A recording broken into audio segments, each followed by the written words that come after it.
Halo semua, balik lagi dengan saya Rizky. Setelah bolak-balik nyobain custom ROM, akhirnya ketemu juga nih custom ROM dengan base Android 12 yang memiliki performa smooth. Untuk multitasking juga lancar dan dipakai untuk gaming juga ngebut guys. Paket komplit banget nih. Tapi ingat, paket komplit bukan berarti tanpa bug ya guys. Oke, dan perkenalkan, ini adalah Nusantara Project versi 4.0 Surabaya unofficial. Yap, untuk device saya Asus Zenfone Max Pro M1 ini masih yang unofficial guys. Dan di beberapa device sih sudah rilis ya yang versi officialnya. OS ini menggunakan base Android 12 dengan kernel yang digunakan 4.4.237 Min 10X. Wallpapernya cukup rame nih, langsung ditunjukin versinya yaitu 4.0 dan di bagian bawah di sini ada tulisan Nusantara Project.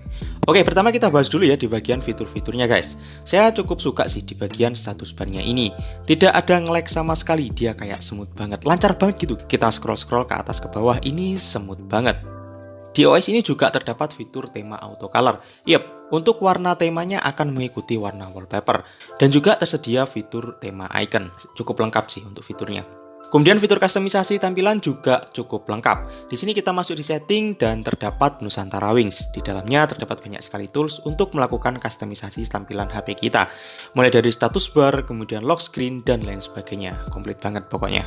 Nah, untuk penyimpanan OS ini cukup boros banget guys.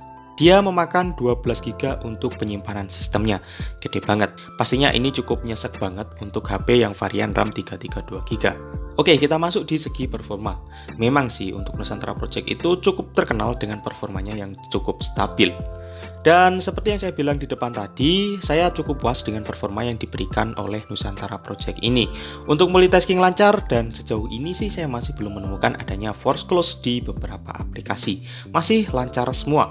Dan untuk hasil tesnya sebagai berikut guys. Pertama di sini saya tes dengan menggunakan Geekbench 5 dan OS ini dapat skor 270 untuk single core dan 1076 untuk multicore. Kemudian kita tes dengan menggunakan CPU throttling dan berikut hasilnya. Yap, tidak bagus-bagus amat sih untuk hasil CPU throttling tesnya. Di sini untuk grafiknya pertama dia tinggi, setelah itu dia jatuh guys. Untuk performanya maksimal ada di 116,794 GB, rata-ratanya ada di 97,406 GB dan minimalnya ada di 73,113 GB. Untuk performa rendahnya di sini cukup jelek ya, ada di 73. Dan untuk performa grafiknya di sini dia ada yang naik turun dan ada yang ngedrop. Oke, kemudian saya tes untuk bermain game. Pertama di sini saya mainkan PUBG Mobile dan untuk settingan grafiknya saya dapat di HD dan High FPS. Saya juga bisa bermain di smooth dan High FPS juga guys. Untuk game ini berjalan lancar banget. Ketemu dengan musuh dan ketemu dengan kawan di sini masih cukup berjalan dengan lancar.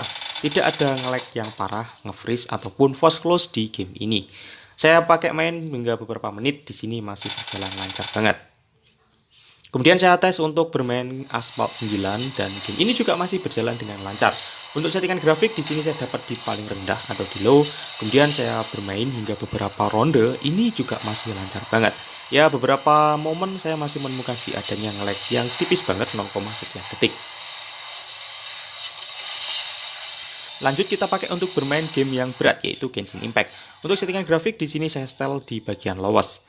Gamenya berjalan cukup lancar dengan disertai nge-lag 0, sekian detik.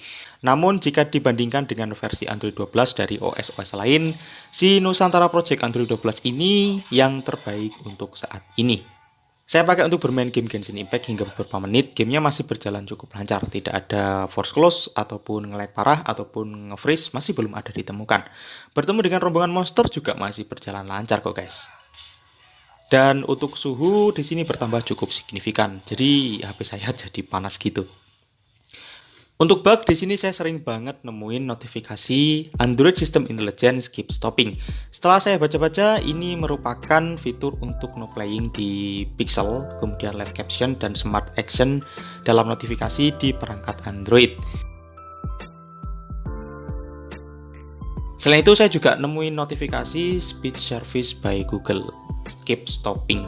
Sepertinya sih ini masalah ada di kernel sih. Oke, mungkin teman-teman ada yang ngerasain bug serupa dengan saya, bisa langsung aja tulis di komentar. Atau mungkin teman-teman ada yang tahu ini penyebabnya apa dan solusinya seperti apa, bisa langsung aja tulis di komentar agar kita semua bisa tahu. Kalau menurut saya sih kayaknya ini di kernelnya. Kalau kita ganti kernel mungkin masalahnya bisa selesai sih.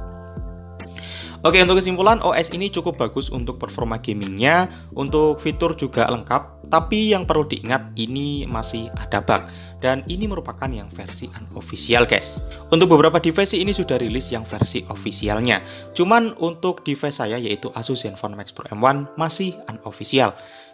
Jadi untuk pengguna Asus Zenfone Max Pro M1 mending tunggu dulu untuk versi officialnya.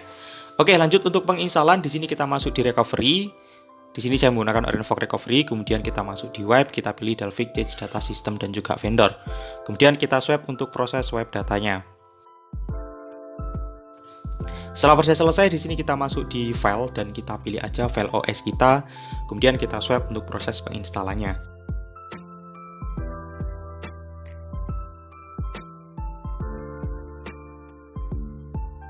Setelah proses penginstalan selesai, di sini kita bisa langsung pilih reboot system dan kita tunggu untuk proses bootingnya selesai.